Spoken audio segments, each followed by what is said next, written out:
And I'm delighted to be invited back again to give a bit of a rundown on my side of the Cullen family. It's a very extensive family, as Mary has now pointed out to me. And we've met a good few of them when we've been here in the last 2 years. So I'm delighted to be back. I was talking about the music, but Mary said people might like to see a bit about the family again, so I'm going to just start and go through them. So this is the Cullen family. The immediate Pádraig Cullen is the young man in the middle at the top there. He's the poet, and there are his sisters and brothers around him, and we'll meet them as we go through this presentation. Next one is a picture I didn't have the last time I was here. I found this among some of my mother's papers. She was Maura and Maisie. She was also Maisie Cullen. It's confusing. There are a few Maisie. There's a Maisie here, but my mother's also Maisie. So when I say Maisie, Maura Cullen, I call her Maura O'Sullivan. My mother, she had these papers together because she organised centenary celebrations. And I found this picture amongst them, and I think it might be the workhouse master, Patrick Cullen. So Pádraig Cullen's father was the workhouse master in Longford. He came as a teacher there, and then he became master of the workhouse. Anyway, things moved on from there. But if anybody knows for sure whether that's the workhouse master, they'd let me know. So these are Patrick Cullen, the workhouse master's brothers and sisters. He came from a large family, obviously. Josephine, his oldest sister on the left-hand side there, Maria Josephine, she went to the States, and she sponsored a lot of people to come into the States after her, and she invited Pádraig, the writer, and his wife Molly to come to the States when they got married. The next person down there is Dan, who's the ancestor of our Maisie here, and Miriam and Kieran. He was from Athol-Drynon. Then there was Patrick, then there was all these aunts, Anne, Bridget, Alice, Rose, there was a Hugh, I've met some descendants of Hugh as well, Mary, Matthew and Maggie, who married Phil Harrican. And Teresa Kelly did a great talk today on the big tree of Bunlahi, and Uncle Patrick actually dedicated the big tree to my many aunts, he said, notably to Josephine, Rose, Margaret, Mary, but especially to the one whose house neighboured the big tree, and at whose heart I heard much wise and witty discourse, my Auntie Anne. And he always loved those house gatherings, and that comes in again and again in his work. So Patrick, his father and his mother married in that church, which is now demolished in Ballina. They were married there in 1880. And if the date of his wife's birth is correct, and my mother did a lot of digging on this, and it seems it was, she was terribly young when they got married. And then she died very young as well. So unfortunately I have no picture of her, and I don't know much about her. But these were her children who survived. She did have another child called Mary, Maisie, who died as an infant, and another Mary who died when she was a young woman. So my mother was also called Mary, but she felt was really pushing things a bit. But anyway, she did survive. So these were her. Pádraig was the eldest in that family. On the left there, his brother Fred. Then there was an Eileen, Don, my grandfather just had one child, my mother. And then Dick was the man who went to Australia, and he had 8 children out there. They've had children, and their children have children, so there's quite a gathering of Cullens in Australia, and we're delighted that some of them have managed to come here today and this weekend. And then there was Susie, my Aunt Susie lived in Dublin, and Mary, the Maisie, the girl who died when she was young. So that's Pádraig Cullen as a young man. He was born in Longford. He married, he was a poet and a dramatist and an author, as you know, and he married a significant writer and literary critic, Mary Catherine Gunning Maguire from Clíona, County Sligo. He died in Enfield in Connecticut, but he is buried in Sutton beside his wife in Dublin. This was Fred, his brother, who was very close to him in age, and he was also a literary writer. He was in Cumann na nGaedheal before Pádraig Cullen was. He married Beatrice Cassidy, a woman who worked with Doon Niemer and Coola Press. She died quite young of flu in 1918. He had joined the Navy, and he went all over the world, and he included going to Perth in 1927. And his brother Dick was already in Australia at that stage, and Dick came and met him in Perth. That would have been the last time they saw one another in 1927, because then Fred came home, and unfortunately he died quite young at 44 in 1929. The next person in the family was Eileen Cullen. And she was also Eva Marie on the censuses, but she's Eileen Cullen in the family, and she was born in Longford. She worked with Dunedin Guild and the Coola Press, and she did the hand painting on the broadsides and the ballad sheets of the Coola Press. That was my grandfather. He did decorative plasterwork. He worked for a firm called Credence, who would have done the decoration on theatres like the Gaiety Theatre in Dublin and that kind of thing. He married a Dublin woman, Margaret McGinn, that's her there, and they had one child, my mother. Because Aunt Molly, as in Mary Catherine Gunning Maguire, Colin, Potter's wife, she had been very active. She was one of the founding members of the committee that turned into Cumann na Mán later. So she knew all the activists at the time. Both herself and Pádraig taught in Pádraig Pearse's schools, St Enda's and St Eata's. And she was very friendly with Louise Gavin Duffy. So when Louise Gavin Duffy started a school, an Irish school in Dublin, it's called Frida, my grandparents, so they weren't Irish speaking themselves, they sent my mother there. And as it's communion season, that's my mother in her communion, dressed there on the left hand side, and then as a young woman on the right. And that's her report card from 1935, signed by Louise Gavin Duffy, Louise Gavin Duffy at the bottom right hand side. Uncle Patrick used to come and go to Ireland a lot. Once his wife died in 1957. Now they had come home in between. They came home in the 20s. They went to Paris in the 30s because she got a Guggenheim scholarship, and they picked up with the Joyces there. They were in Ireland in the 40s when he was researching for a book he was asked to write on Arthur Griffith. But once his wife died in 1957, he came home almost every year, and it was always a big festival when he did come. He would stay with his aunt, my Aunt Susie, his sister, and he would come out to us for meals. But there were always his letters coming and going. He was in his 80s in the 1960s, and he was saying he was coming, then he wasn't coming because he had a lecture to give, or he had a book to publish, or there was a play going on. So he was always active, and then we'd get something like this, say that came on a Sunday saying, "I'm arriving on Friday, can you pick me up at the airport?"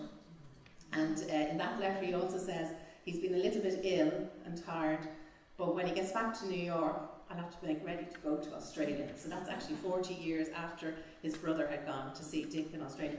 So he did get to see Dick in Australia, and Dick gave him this photo of himself and his wife, Rosie O'Rourke, and some of his children in the photo behind him there. He had 8 children in all. That's about, I think, 5 of them and their spouses. I don't know if he met Fred, who'd be Sean's grandfather. Sean's here. But he definitely didn't meet the other Eileen Cullen who was in Australia, but he met a good few of them, and he was delighted with them.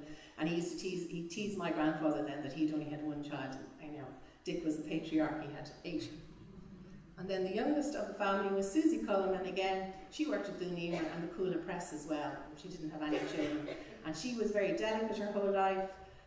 She had consumption about the same time as her sister, but she got over it.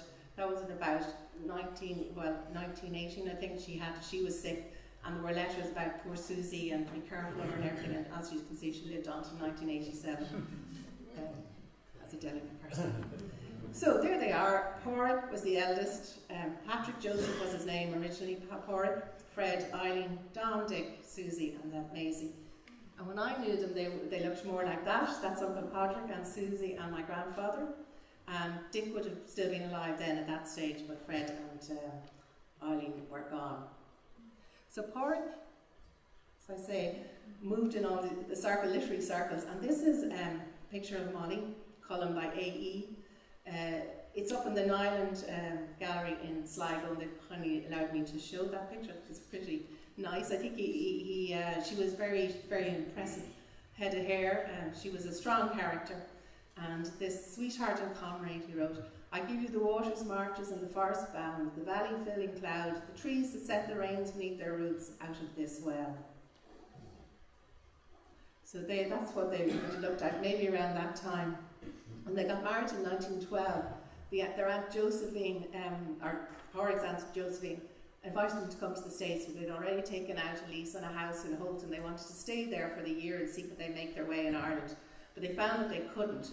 But Josephine wrote to them. She actually wrote to Molly because she said, and if you remember, his name was Patrick Joseph, so in the family he was called Joe early on. She says, "Tell me exactly what you think of my proposition," said Josephine to Molly, "about coming to America. Because if I leave it to Joe, he will forget." She actually underlines that twice in the letter. I'm afraid, right soon and say you're coming. And then they were changing their names at this time, and she says, I see I spelled Pádraig wrong on the envelope. So they did go, as I said, to the States. They came, visited Ireland a lot, but then Mary Cullen died in 1957. And Pádraig Cullen wrote a poem where he's standing on O'Connell Street Bridge at the Liffey, and he's looking back towards the Thomas More statue, which is back up there again now in Western Row in Dublin. And he's referring to his mother had loved the Moors melodies, so he knew all about the Moors melodies, and he's referring to Often a Steady Night in this particular poem that he writes for Molly, saying, no more than he of banquet hall deserted, am I in hope of one to reappear.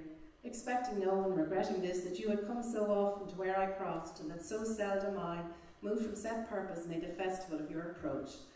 And this moves me very nicely on to the next bit about music.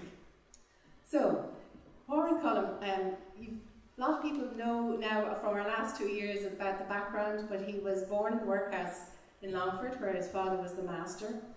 He was at a young age, so he was around the workhouse yard. He would see people coming and going, casuals he called people who came in from the night for a night or two. They could be travelling musicians, they could be spalpeens, I suppose, they could be tumblers or anything, but they would be people who had songs and stories and music, and he was listening to them. When his father went to America to try and find his fortune a few years later, and the family went over to stay with the mother's side of the family in Cavan, just over the border there, he stayed with his mother's sister, and she was married to Nicky Burns, and he was a fowl dealer. And he used to go around to the markets and bring Pádraig with him out of school time, and he'd be going to Kinashandra, Kinalek, Carrigallen and Arva, and he was just at the right age to just hoover up all the songs, ballads and stories. His uncle was a storyteller and a singer, and he would have met other storytellers and singers while he was at those markets, and then he was spending a long time on the cart, coming and going from the markets, so he was able to run over them again and sing them again, or say them again. And he always had a very good memory, he said. So he remembered a lot. And then the next thing that happened was they moved to Dublin, and his father got a job with the railways, and he went to school. Pádraig went to school in Glasgow. And in Dublin he came across his teacher, Dennis Compton, who he mentions, who opened his eyes and his heart and his ears to literary poetry. So until then it had been the poetry of the people or remnants of a more ancient culture coming down through the songs and stories. And now it was this Dennis Compton open to written poetry and literary poetry. And he said also Glasgow was where the school was, and it's very close to Dunleary or Kingstown as it was at the time. And there was a library there in the town hall. And libraries are great, I'm a librarian myself. So he spent a lot of time in the library, and he also spent a lot of time around the bookshops and buying cheap books and just, again, reading. At 16 about, the mother died, so he left school. He got a job in the railway clearinghouse, and his job there was delivering parcels, which was walking around the streets after a horse and cart. More chance to go over in his head and plan and think about his poetry and rehearse the poems that he knew already, and he started publishing at that stage. And something he published was badly reviewed, and W.B. Yeats saw the original work and the bad review and didn't agree and supported the young poet, and went to tell him so at the railway clearinghouse. He apparently arrived in one day, had a bow tie flying, and he said, he really took to him, and he took him under his wing, and he introduced him to Lady Gregory and all the world of the salons in Dublin. And when he was hanging around there was, and talking to people like mine who were interested in poetry and all that, there was a rich American Irish American called Thomas Hughes Kelly, who was offering to sponsor a young writer, and Uncle Pádraig was recommended to him, so he got a 5-year stipend from him, which was pretty impressive at that time. The first year was the same amount he would have earned in the clearinghouse, and then it went up for the next 4 years. So he spent those 4 years straight into the National Library first thing to read all around him. He was writing, he was travelling, collecting folklore with the likes of Herbert Hughes and that, learning Irish and publishing, and trying to put on plays. And all that time, because he was the eldest in the family, if you remember, he was still coming back to Longford and Cavan to meet his relations and to see his younger brothers and sisters who were still here. And I just have a quick snapshot of where they were in 1901. At the census of 1901, I think when the mother died originally, I think I remember Kieran saying last year that they all ended up with that, if you remember Dan Cullen, who already had a large family himself, in Acheradrine, and he took them in. But anyway, they seem to have been spread out a bit more in 1901, a couple of years later. So as you can see, Patrick Corriculum and his brother Fred, they're already in Dublin, and they're working as clerks. On the left hand side, Dan had my grandfather Don and Sean's grandfather Dick in that house. They were two boys of 13 and 11. And Susie was with the Harricans in Sunna, and Anne, to whom the Big Tree Bunlahi is dedicated amongst all the aunts, Anne Ryder and Matt Ryder, they were in Molly Gelsha, and they had, on that census it says Eva Ryder and Mary Ryder, daughters. I think that's wrong, I think, because those people don't appear again. But 10 years later it's Mary Cullum, I think that's the other sister, and Eva Mary Cullum is in Dublin with her. The rest of her family 10 years later. So I think that's where Eileen was in Molly in 1901. So that's, last year we did a lovely, great tour of the countryside. We're probably doing it again tomorrow. And we stopped near Dan's house. So that's, we might see it again tomorrow, and Sean will be able to see where his grandfather was as a boy. So the father had reappeared. I noticed I'm skating over a bit what he was up to, but he came and went a bit. And he reappears in, he's up in Dublin in 1910, but he's writing to Uncle Patrick, who's in Molly at Auchnacliff. Post office is the address, Granard. So he's in Matt Ryder's house there. So the song and music sources, all that reading was from the oral tradition. He loved Douglas Hyde's Love Songs of Connacht. He always said that was his favourite book of poetry. So he'd learned Irish, so he was able to translate some works himself, but also understand other people's translations. And then, as Therese was mentioning earlier, a lot of people around that time would have put poetry on the literal translations. It would be literal and literary translations. He also had new compositions in English, and he'd often write a poem that wove in different bits of different poetry, if you can spot it. He also, as he wrote about people, he wrote about musicians. He's a poem about Tim Whistleplayer, and he mentions musicians. He refers to music a lot, and then he talks about restoring songs. So this one is from the I Shall Not Die for Thee, is from Aaron Broad Cuige Connacht. So it was collected by Douglas Hyde in the west of Ireland, and he winish bos by Van the Hurt my gate, Dina Lava the Varish Evening, Honey Needs May Hain. And you can see then there's a kind of a literal translation underneath that by Douglas Hyde. The top right is Douglas Hyde's literary translation, or his poetry on it, and then Uncle Patrick's there is, O woman shapely as the swan, on your account I shall not die. The men you slain a trivia clan were less than I. That's quite good. So,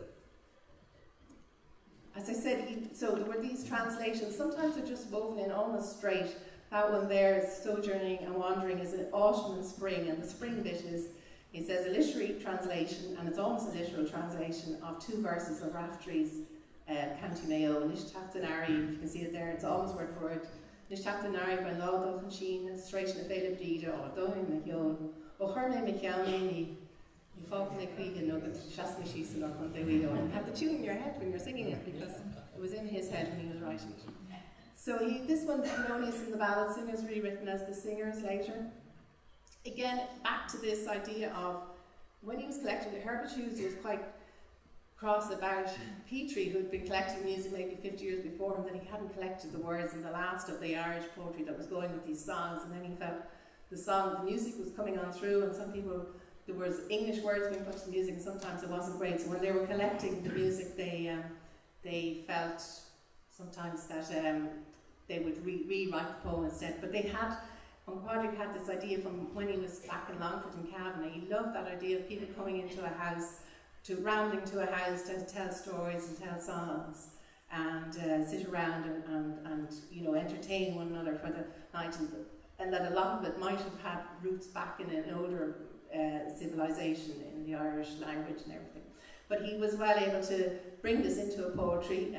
In this particular ballad, in this particular poem, he has three different songs in it, and one is he says a reconstruction, so there's a small basis of a song that was there already, and the other two are invented. And the Baltimore Exile is one of the invented ones, so it sounds like something you might find. The first two lines, the house I was bred in, does it remain, low walls and loose hat, standing alone in the rain, is a bit like you know, the house I was reared in, 'tis but a stone on a stone. But after that, it goes in a different direction. But he feels these were the last relics of the feudal world, these ballad singers, and they used to be more important. But now they've kind of descended in luck, I suppose, and this one he wrote, A Ballad Maker. That's a cool press print, possibly hand tinted by Eileen Cullum.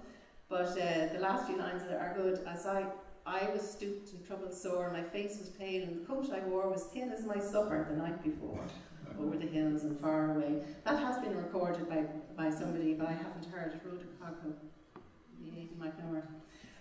He wrote about, as I say, he referred to he was aware of who was around as well. He wrote this Swift pastoral about Dean Swift, and he's walking along talking to Vanessa, and they see turn up a Carolyn on the road, and the Dean says, I've seen this harper on many a road, and he tells her the story of Bridget Cruz and Turlock, and how Bridget Cruz turned down Carolyn, but he went off and made himself a minstrel of consequence, and the rest of that there. Now, when I mentioned before that he wrote a book about Arthur Griffith, he was very friendly with Arthur Griffith, and when they were coming home from America, Molly and himself, in the 1920s, 1922, they heard of Arthur Griffith's death while they were still on the boat, and that was very sad for them because they were really looking forward. When you think of how many friends they've lost since they've gone away, all the people from 1916, Thomas MacDonagh, Paul Pierce, and all those people, and then Arthur Griffith gone as well, and they were still on the boat 10 days later when they heard about Michael Collins being killed. And Uncle Patrick wrote a book, Irish Elegies, where he writes poems for various of these people, but when he's talking about commemorating Michael Collins, again, he's setting it in a house where Michael Collins is there and getting the woman of the house to sing from her sheaf of songs. And then he talks about his folklore probably came in there because he talks about, there's a song in folklore, it's even mentioned in Sean O'Sullivan's Handbook of Irish Folklore. If you're going to go collect folklore, ask if there are any songs that are unlucky, and there is one because the story behind it was that a priest going to anoint a dying man heard a girl singing a song, he stopped to listen and he delayed too long and the man was dead by the time he got there, and that song was Kylie Das Cruch in the Mo. So this poem, when he's talking about Collins, once I saw sadness come upon his face, and that was strange. The song she sang had less of fresh than all the rest, a milking song. Did he remember the old songs? The girls lilt as she drew streams into the pale at evening fall, but you would think some great defeat was in his mind as she sang on. And then it talks about a man heard in the cadence of a song the breaking of a thread and knew the hold he had was not for long. So the Coola Press, they printed a few ballad sheets. This is one that you don't see so often, though it does say it's to the tune of Coola Vogue. It's Garland Sunday, which is Reek Sunday, the last Sunday in July. It's on Garland Sunday, the Weaver told me, and it goes downhill from there because it's all about house cleaning, so I think that's why it's not popular. I won't say any much about this, I'm sure you'll hear it again, but of course that's She Moved Through the Fair, and it's the Coola Press ballad sheet, with the music arranged by Herbert Hughes. And I think this is probably a good place to come to an end, is to listen to the man himself, talk about restoring a song, why he might have done it. He was a poet and a dramatist and everything, but he was also a working writer, so if somebody asked him to write something, he would write it. And there's a better known version of this, as I say, a lot of them touch on the same materials, so the better known version of this one by Joseph Campbell, but this is the one Uncle Patrick wrote. Next poem that I'll repeat is a rewriting of an old Dublin song, 18th century song, I imagine. All that was left of it was the first stanza, and as a musician wanted it recomposed, I worked and wrote in the next three stanzas, keeping to the rhythm and the style of the first. As I went down to Dublin City at the hour of 12 of the night, who did I see with a Spanish lady washing her feet by candlelight? First she washed and then she dried them, all by a fire of amber cold. In all my life I never did see a maid so neat about the soul. I asked her would she come a-walking, and we went on where the small bats flew. A coach I called then to and stayed her, and on we went till the grey clocks grew. Combs of amber in her hair were, and her eyes had every spell. In all my life I never did see a maid whom I could love so well. But when I came to where I found her and set her down from the halted coach, who was there waiting, his arms folded, but that fatal swordsman, Tiger Roach? Then blades were out, and was thrust and cut. Never wrist gave me more affright, till I lay low upon the floor, where she stood holding the candlelight. But oh, you books of Dublin City, if I should see at 12 of the night, in any chamber, such lovely lady washing her feet by candlelight, and drying o'er souls neat as hers, all by a fire of amber coal, your blades be dim, I'd whisper her and take her for a midnight stroll. Mr. Corrigan, ladies and gentlemen. You'll notice after about 50 years in America, there's hardly the whisper of an American accent. So that was his talk on that